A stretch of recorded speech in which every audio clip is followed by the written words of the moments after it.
The silent colony morning on Helios Prime. The twin suns rose over Helios Prime, casting golden light across the crystal mines that had made this remote colony prosperous. Engineer Sarah Chun stood at the observation window of Mining Station 7, watching the day's shift crews prepare for another routine extraction operation. 20,000 colonists called this distant world home, and most of them had never known conflict in their entire lives. Sarah had been born on Earth, but she had spent the last 15 years building a life here on the frontier. The colony was young, barely 2 decades old, but it thrived. Children played in the biodomes. Farmers grew crops in the rich alien soil. Miners extracted rare minerals that would power fusion reactors across human space. It was peaceful, quiet, and safe. That morning, everything changed. The warning came without fanfare. A junior sensor technician named David Park noticed the anomaly first. His console showed multiple contacts emerging from hyperspace at the edge of the system. Large contacts. Military-grade vessels by the signature readings. David called his supervisor immediately. Within minutes, the entire station was on alert. Station Commander Robert Torres stood in the command center, his face pale as he studied the incoming data.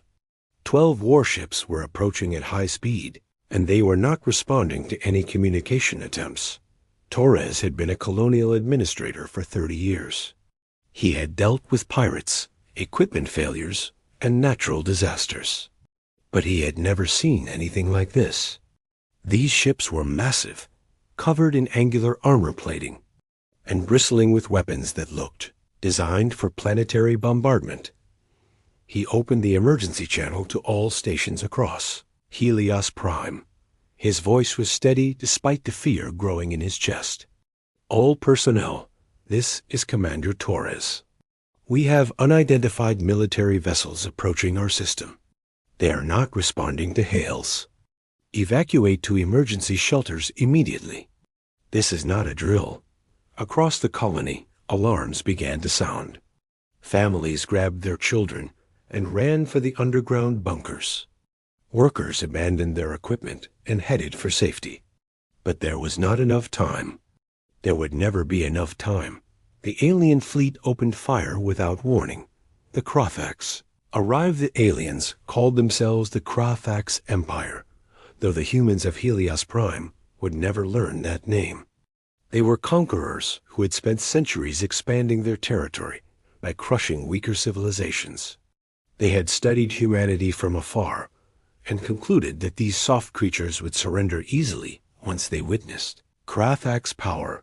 The first plasma bolt struck the central mining complex. The explosion vaporized 3,000 people in an instant. The shockwave shattered windows across half the colony. Sarah Chun was thrown to the floor of her observation post, her ears ringing from the blast. She scrambled to her feet and looked outside. Where the mining complex had stood, there was now only a glowing crater. The aliens were not targeting military installations, because there were no military installations to target. Helios Prime had no warships, no planetary defense grid, no soldiers. They were civilians, and the Krothax were slaughtering them without mercy. The bombardment continued for 20 minutes. One by one, the colony's settlements disappeared beneath curtains of fire. The biodomes collapsed. The schools evaporated. The hospitals became ash. Commander Torres managed to send one final message before his command center took a direct hit. This is Helios, Prime to any human vessel. We are under attack by unknown hostiles. 20,000 civilians. They are killing everyone. Please, somebody help us. The message raced outward at light speed, carried by the colony's emergency beacon. It would take days to reach the nearest human world, weeks to reach Earth. By then, everyone on Helios Prime would be dead, and the Krothax would have moved on to their next target. But the message did reach someone. It reached Admiral Marcus Chun at Earth Defense Command, and it reached him much faster than the Krothax could have imagined possible. Earth Defense Command Admiral Marcus Chon had served in the Earth Defense Force for 42 years. He was a veteran of the corporate wars, the conflicts that had nearly torn humanity apart before the formation of the unified Earth government. He had seen combat, lost friends, and learned the hard lessons that came with command. For the last 30 years, his job had been quiet. Humanity had grown peaceful. The colonies expanded without conflict. Trade flourished. Wars became ancient history studied by scholars rather than lived by soldiers. The Defense Force maintained a small fleet for patrol and rescue operations, but nobody expected to fight a real war ever again. Marcus had been reviewing supply reports when the priority alert came through. His assistant, a young officer named Lieutenant James Cooper, burst into his office with a datapad in hand. His face was white with shock. "Admiral, we have an emergency transmission from Helios Prime. You need to hear this now." Marcus played the recording. Commander Torres's voice filled the quiet office, desperate and breaking with emotion. The sounds of explosions could be heard in the background. Marcus listened to the entire message without interruption. When it finished, he sat in silence for a long moment. "Confirm the signal authenticity," he said quietly. "Already done, sir." "It is genuine. We also lost contact with Helios Prime 7 minutes ago. All communication has ceased." Marcus stood and walked to his window. Earth stretched out below the orbital station, blue and green and beautiful. Somewhere out there, an alien force had just murdered 20,000 human beings. They had killed families, children, and people who had never hurt anyone in their lives. The old admiral felt something cold settle in his chest. It was a feeling he had not experienced in 3 decades. It was the feeling of going to war. "Send a flash priority message to the Global Council," Marcus said. "Tell them we have a Code Crimson situation. Then contact the Titan shipyards and tell them to begin Thunder-Soul activation immediately." "Lieutenant," Cooper's eyes widened. "Sir, the Thunder-Soul has been in mothballs for 30 years. It would take weeks to bring it online. Then we start now." Marcus turned to face his assistant. His expression was hard as stone. "And Cooper, send a message to every colony in human space. Tell them to activate their defense protocols and prepare for possible attack. The age of peace just ended. Awakening the Thunder-Soul Battleship, hung in the darkness of the Titan shipyards like a sleeping dragon. It was 5 kilometers long, covered in armor that could withstand planet-killing weapons, and armed with enough firepower to sterilize entire solar systems. It had been built during the corporate wars as humanity's ultimate deterrent, a ship so powerful that no rational enemy would dare challenge it. When the wars ended, the global government had made a choice. They sealed the Thunder-Soul away rather than destroying it. The reasoning was simple. Peace was preferable to war, but if war ever came again, humanity would need every advantage. The Thunder-Soul represented decades of research, trillions of credits in resources, and technology that pushed the boundaries of physics itself. Chief Engineer Lisa Rodriguez was 63 years old and had worked on the Thunder-Soul's original construction team. She had been retired for 5 years, enjoying a quiet life on Mars when the emergency recall came through. Now she stood in the ship's massive engine room, watching dormant systems begin to wake after 30 years of sleep. "The quantum core is responding," reported her assistant, a young engineer named Thomas Kim, power levels rising steadily. "But Chief, some of these systems were never meant to be shut down completely. We might have stability issues." Lisa had anticipated this problem. The Thunder-Soul was not just a ship. It was a weapon system that bordered on artificial intelligence, with quantum computers managing millions of processes simultaneously. Shutting it down had been controversial, even during peacetime. "Bring it up slowly," she ordered. "Let the system sink naturally. This ship remembers what it was built to do. We just need to remind it. Deep in the core of the Thunder-Soul, something ancient and terrible began to stir. Lights flickered on in corridors that had been dark for decades. Computer systems ran diagnostic checks. Weapon batteries began their warm-up cycles. The ship was coming alive, and with it came the promise of retribution. On the bridge, Captain Elena Vasquez was assembling her crew. She had been selected to command the Thunder-Soul based on her combat experience and psychological profile. Command needed someone who could make hard decisions without hesitation. Someone who understood that sometimes peace could only be preserved through the threat of overwhelming force. The crew arrived in groups. Navigation officers, weapons specialists, tactical analysts, and engineers. Most of them were young, born after the wars ended. They had trained in simulators and studied ancient battles in classrooms. Now they would face a real enemy, and their performance would determine whether humanity survived as a free species or became another. Footnote in the Krafak's Empire's History of Conquest. Asterisk. Captain Vasquez stood before her assembled officers in the briefing room. Behind her, a holographic display showed the devastation at Helios Prime. Ruined buildings, cratered landscapes, and 20,000 names that would never go home. "Listen carefully," she said. Her voice was calm, but carried absolute authority. "The aliens who did this think humanity is weak. They believe we are easy prey because we choose peace. They are about to learn the difference between choosing peace and being incapable of war." She activated another display showing the Thunder-Soul's weapon systems. "Our mission is simple. We find the enemy fleet. We destroy it completely. And we make sure that every species in this galaxy understands what happens when you attack human civilians." One of the younger officers raised his hand tentatively. "Captain, what if they surrender?" Elena's expression did not change. "Then we accept their surrender, take prisoners according to military law, and let the politicians decide their fate. But if they fight, we show them no mercy." They set the rules when they opened fire on unarmed colonists. The briefing continued for another hour. They reviewed intelligence reports, studied enemy ship designs, and planned their approach. The Krafak's fleet was still in the Helios system, probably looting whatever they could salvage from the ruins. They had no idea that humanity's response was already preparing to launch 20 hours after the attack on Helios Prime. The Thunder-Soul completed its activation sequence. All systems showed green.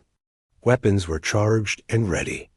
The quantum drives were synchronized and prepared for faster-than-light travel.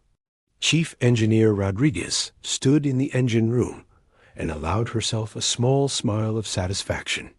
"Thunder-Soul to bridge. SE announced over the ship-wide comm. All systems operational. The ship is ready for combat operations." On the bridge, Captain Vasquez acknowledged the report. She looked around at her crew, seeing the mixture of fear and determination on their young faces. They would do well. They had to. "All hands prepare for departure," she announced. "Set course for Helios Prime. Maximum speed." The Thunder-Soul's engines came to life with a sound like distant thunder. The massive warship began to move, pulling away from the Titan shipyards and accelerating toward open space. Within minutes, it would enter hyperspace and begin its journey to the Helios system. Admiral Marcus Chun watched the departure from Earth Defense Command. He had sent one final message to Captain Vasquez before the Thunder-Soul launched. It was brief and direct. "Make them regret it." He had said. As the Thunder-Soul vanished into hyperspace, Marcus returned to his office. There was much work to do. The military needed to be mobilized. Colonies needed to be warned. Diplomats needed to prepare for first contact with hostile aliens. But for now, he allowed himself one moment of satisfaction. The Krafak's Empire had attacked humanity, thinking they were wolves hunting sheep.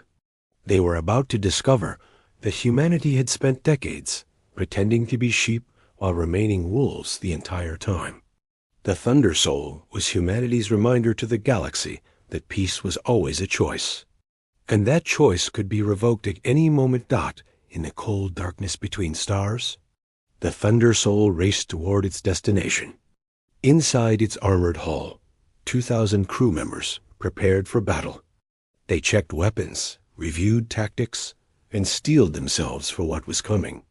None of them had ever fought in a real war, but they carried the legacy of those who had. Humanity had chosen peace after learning the cost of war. Now someone had forced them to remember those lessons. The Krafaks would pay the price for that education, and every species watching would learn to respect the choice humanity had made. The Thunder-Soul was coming, and with it came the promise of judgment. Asterisk, the reckoning, the hunter arrives. The Thunder-Soul emerged from hyperspace at the edge of the Helios system like a ghost materializing from shadow. Captain Elena Vasquez stood on the bridge, her hands clasped behind her back as she studied the tactical displays. The Krafaks fleet was exactly where intelligence had predicted, still orbiting the ruins of the colony they had destroyed. Sensor Officer Ming Lao worked her console with practiced efficiency. Captain, I have 12 hostile contacts. They match the profiles from the initial attack. Configuration suggests heavy cruisers and destroyers. They appear to be salvaging operations on the surface. Salvaging, repeated Elena quietly. The word tasted bitter. The Krafaks were picking through the bones of 20,000 dead humans, looking for valuable technology or resources. They showed no concern for potential retaliation. Why would they? They had faced no resistance during their attack. Tactical. Officer James Morrison highlighted the enemy formation on the main display. Their ships are grouped in 3 clusters, Captain. Standard patrol configuration. They have some sensor coverage, but nothing that suggests they expect company. Elena turned to her communications officer. Lieutenant Sarah Park, open a recording channel. I want everything that happens here documented and transmitted back to Earth Command. Channel open. Captain. Elena stepped forward, her voice carrying across the bridge with absolute authority. This is Captain Elena Vasquez of the Earth Defense Force battleship Thunder-Soul. We are about to engage hostile forces responsible for the massacre at Helios Prime. Our mission is to eliminate this threat completely and send a message to whoever sent them. All stations report readiness. One by one, her officers confirmed their status. Weapons ready. Shields at maximum. Quantum drives standing by for tactical jumps. The crew had trained for this moment in countless simulations, but now it was real. Real enemies. Real weapons. Real consequences. Weapons Officer David Chun sat at his station, his fingers hovering over the firing controls. The Thunder-Soul's main cannon was a marvel of destructive engineering. It could crack small moons with a single shot. Against conventional warships, it was essentially overkill, but that was exactly the point. Captain, weapon systems are optimal and locked on primary targets. Elena nodded slowly. She thought about Commander Torres, about Sarah Chun, and all the other colonists whose lives had been stolen. She thought about the children who would never grow up, the families that had been erased, the peaceful community that had been murdered without warning. Fire at will. Mr. Chun, show them what humanity does to those who hurt our people. First, Blood, the Thunder-Soul's main cannon, spoke with the voice of contained fury. A beam of pure energy crossed the space between the ships in milliseconds, striking the nearest Krafaks cruiser directly amidships. The alien vessel did not explode in a dramatic fireball. Instead, it simply ceased to exist. The energy weapon disintegrated matter at the molecular level, leaving only a cloud of scattered atoms where a kilometer-long warship had been. The bridge crew watched in stunned silence. They had seen the weapon fired in tests, but seeing it used against a living target was something else entirely. This was not a battle. This was an execution.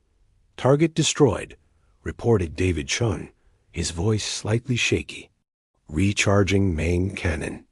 Secondary batteries locked on additional targets. The Krafak's fleet exploded into confused activity. Their ships broke formation, trying to locate the source of the attack. They had been caught completely unprepared. Their sensors had not detected the Thunder-Soul's approach, and now one of their vessels had been erased from existence without warning. On the bridge of the Krafak's flagship, Commander Vexter watched his tactical display with growing horror. He was a veteran of 20 campaigns, a warrior who had conquered 6 different species. He had never encountered resistance that his fleet could not overwhelm. What happened to the Ravager? He demanded. Unknown, Commander, reported his sensor officer. One moment it was there, the next it simply vanished. We detected a massive energy spike, but we cannot locate the source. Impossible. Scan the entire system. Find whoever attacked us. But the Thunder-Soul was already moving. Its quantum drives allowed for short-range tactical jumps, appearing and disappearing across the battlefield faster than conventional ships could track. It was like fighting a predator that could teleport.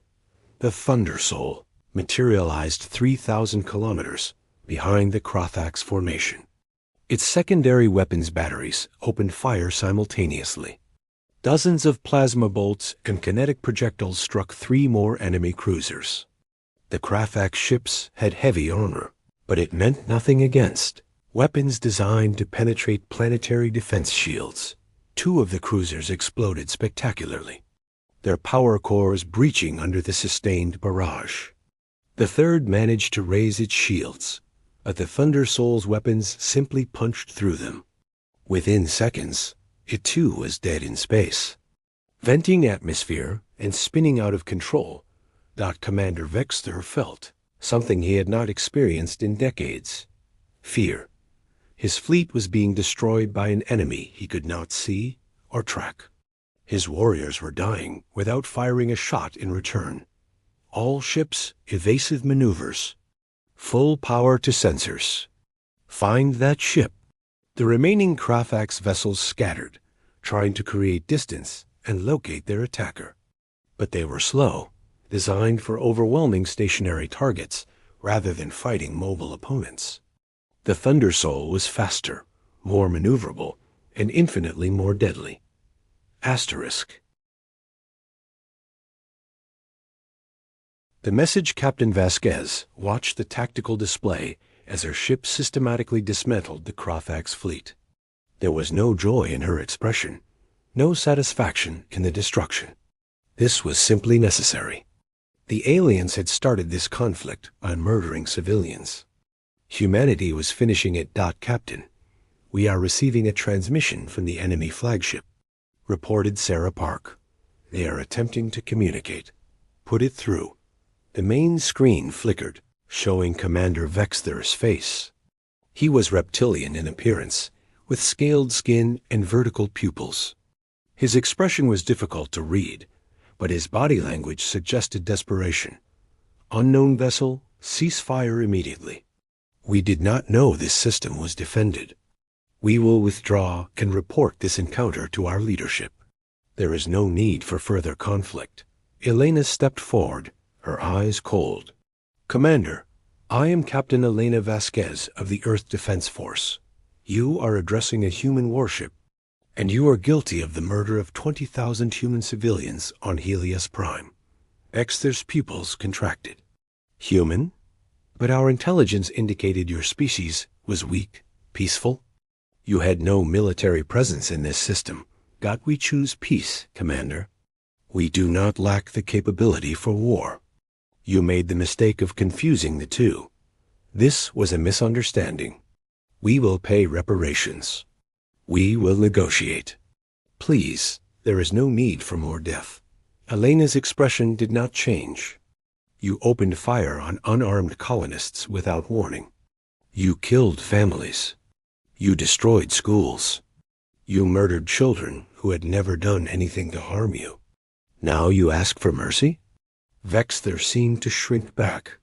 We were following orders. Our empire seeks to expand. This is how we have always operated. Then your empire has made a fatal error. Humanity will remember what you did here. And we will make sure every species in this galaxy remembers it too. Elena turned to her weapons officer. Mr. Chun, resume firing. Leave the flagship for last. I want them to watch their fleet die before they join it. Please, Vexther said desperately. We can negotiate. We can establish communication. There must be some way to resolve this. You had your chance to communicate. You chose violence instead. Elena's voice was like ice. Now you will learn what happens when you choose violence against humanity. The transmission cut off. On the tactical display, the Thunder-Soul moved through the Krafak's fleet like a scythe through wheat. One by one, the alien ships died. Some tried to fight back, launching missiles and energy weapons at the human warship. Their attacks splashed harmlessly against the Thunder-Soul's shields. It was not a battle. It was not even a fair fight. It was a demonstration of the difference between a species that chose peace and a species that was incapable of war. The final lesson 20 minutes after the engagement began. Only Commander Vexther's flagship remained intact. It hung in space, engines disabled, weapons destroyed, but life support still functioning. The Thunder-Soul positioned itself directly in front of the crippled vessel, close enough that the Krafak's crew could see the human ship clearly through their viewports. Captain, Vasquez opened a final communication channel.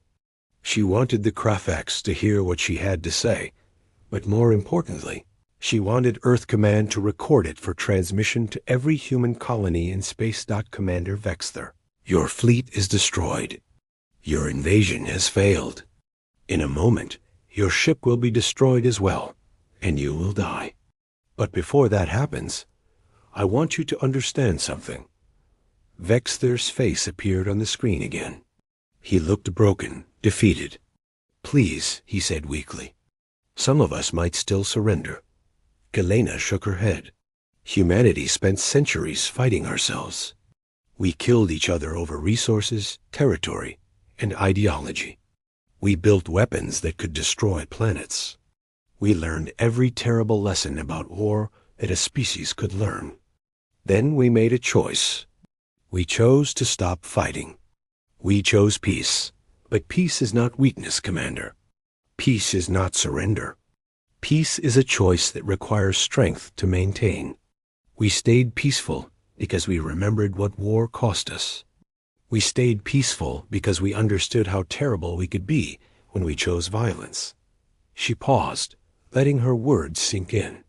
You attacked civilians thinking we were easy prey. You thought our choice of peace meant we were incapable of defending ourselves. You were wrong. And now your empire will learn the truth. What truth? Vexther asked quietly that humanity's greatest weapon is not the ship or these guns. Our greatest weapon is that we remember. We remember every war we fought. We remember every lesson we learned. And we remember what we are capable of when peace is no longer an option. Elena turned to her weapons officer. Mr. Chun, fire. The Thunder-Soul's main cannon spoke one final time. Commander Vexther's flagship disappeared in a flash of light, joining the rest of his fleet in oblivion. The bridge was silent. The tactical display showed empty space where 12 Krafak's warships had been. Debris fields marked their graves, spreading slowly across the void. Sarah Park turned to the captain. Ma'am, we are receiving a priority transmission from Earth Command. Admiral Chun wants a status report. Tell the Admiral that the hostile fleet has been eliminated with 0 friendly casualties. The Helios system is secure. Elena walked to the viewport and looked out at the ruins of the colony below. The survivors in the underground shelters would emerge soon. They would find their homes destroyed and their loved ones dead. But they would also find that humanity had avenged them. Captain, what now? Asked James Morrison. Now we wait. The Krafak's empire will hear about what happened here. Other species will hear about it too. They will learn that humanity chooses peace, but we do not choose it because we must. We choose it because we understand the alternative. She turned back to her crew. We will remain in this system until relief forces arrive. Then we return to Earth and prepare for whatever comes next. The Krafaks started this war, but we will finish it. Echoes across the galaxy. 3 days later, the story of Helios Prime reached the Krafaks' homeworld. Supreme Leader Thrakener listened to the reports with growing disbelief. An entire fleet destroyed by a single human ship. Commander Vexther and his warriors erased from existence. It seemed impossible, but the evidence was undeniable. Sensor logs from distant observation posts had recorded the battle. They showed a human warship appearing and disappearing across the battlefield, striking with weapons that defied conventional physics. The Thunder-Soul had destroyed 12 heavy cruisers in less than 30 minutes, suffering no damage in return. Thrakener called an emergency session of the War Council. His advisors argued about the appropriate response. Some advocated for immediate retaliation. Others suggested negotiation. A few recommended withdrawing from all human territories before worse consequences followed. We underestimated them, said one of the senior military commanders. Our intelligence was wrong. These humans are not weak. They are warriors pretending to be peaceful. Then we send overwhelming force, suggested another. We mobilize the entire battle fleet and crush them before they can deploy more of these super weapons. Thrakener listened to the arguments for hours before making his decision. The Krafaks Empire had built its power on conquest, but it had also survived for centuries by knowing when to fight and when to retreat. This was clearly a time for caution. Asterisk. Send an envoy to Earth, he ordered. We will negotiate a ceasefire and establish proper diplomatic relations. Make it clear that the attack on Helios Prime was unauthorized, the act of a rogue commander. But Supreme Leader, that is not true. We authorized the invasion ourselves. I know. But the humans do not know that, and we will not tell them. We will blame Vexther, who is conveniently dead and cannot contradict us. We will pay reparations, establish embassies, and most importantly, we will never attack another human colony again. The War Council looked shocked. Are we surrendering to these creatures? Thrakener shook his head. We are surviving. There is no shame in recognizing a superior force. The humans have proven they can destroy our fleets. If they can build one ship like that Thunder-Soul, they can build more. We do not want to fight a war we cannot win. The decision was made. The Krafaks Empire would seek peace with humanity, not because they admired peace, but because they feared the alternative. A new understanding 6 months after the Battle of Helios Prime. The rebuilt colony held a memorial service for the 20,000 victims. Captain Vasquez attended along with representatives from Earth government. They unveiled a monument that listed every name of every person who had died. Admiral Marcus Chon stood beside Elena, looking at the names carved in stone. They were engineers, teachers, farmers, and children. They had been peaceful people living peaceful lives until violence found them out. Do you think we did the right thing? Elena asked quietly. Marcus considered the question. We did what was necessary. The Krafaks learned that attacking humanity has consequences. Other species learned it too. Our colonies are safer now because of what the Thunder-Soul did here, but we killed thousands of Krafaks warriors. Warriors who had just murdered thousands of civilians. Marcus reminded her. War is ugly, Captain. It always has been. That is why we choose peace whenever possible. But when peace is not possible, we do what we must to protect our people. Elena nodded slowly. The Thunder-Soul was back in the Titan shipyards now, returned to its long sleep. Hopefully, it would not be needed again. But if it was, humanity would be ready. The memorial service concluded with a moment of silence. 20,000 names were read aloud, each one a reminder of what had been lost and why the Thunder-Soul had been awakened. The colonists would rebuild. They would continue their lives. But they would never forget Dot as the ceremony ended. A young girl approached Elena. She carried flowers to place at the monument. Her parents had died in the attack, but she had survived in the emergency shelters. Dot, thank you, the girl said simply, for making them pay for what they did. Elena knelt down to the child's level. I am sorry we could not save your parents, but I promise you, we will always protect our people. Always. The girl nodded and placed her flowers with the others. Elena watched her walk away, thinking about the future. Humanity had chosen peace, but that choice required strength to maintain. The Thunder-Soul was that strength, sleeping but ready. A reminder that peace was always a choice, and that choice could be revoked when necessary. The galaxy had learned its lesson. Humanity was peaceful by choice, not by necessity. And those who forgot that lesson would face the Thunder-Soul's wrath. The memorial stood as a testament to both the cost of peace and the price of threatening it.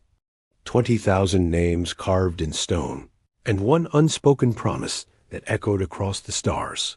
Never again would humanity be caught unprepared. Never again would aliens mistake peace for weakness. The Thunder-Soul slept, but its legend lived on, a guardian in the darkness, waiting for the day when humanity might need to remind the galaxy once more why peace was always the better choice.